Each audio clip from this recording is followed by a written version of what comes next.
Нью-Йорк, Мәскеу, Парижіңе де бармадым. Малайзия, Таиланд суына аяқ салмадым. Қазақтың жері қаз басқан күннен тұғырым. Ризамын мәңгі осында өтсе ғұмырым.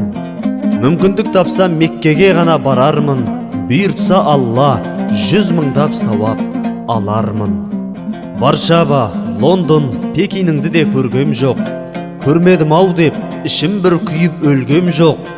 Тек аман болсын қастерлі Қазақстаным, мендегі осы өзгермес берік ұстаным. Пайғамбар жатқан Мәдинаға мен барармын, мешінен оның мың-мыңдап сауап алармын. Токионға да, Бомбейге де аяқ баспадым, Канада асып казиноға ақша шашпадым. Жетісу, Арқа, Атырауым мен Алтайым, көзіме ыстық көкшедегі ару талғайың. Тәуір бір күнде Қағбаға тәуап етермін, қош көрсе Алла, жәннатқа бәлкім жетермін.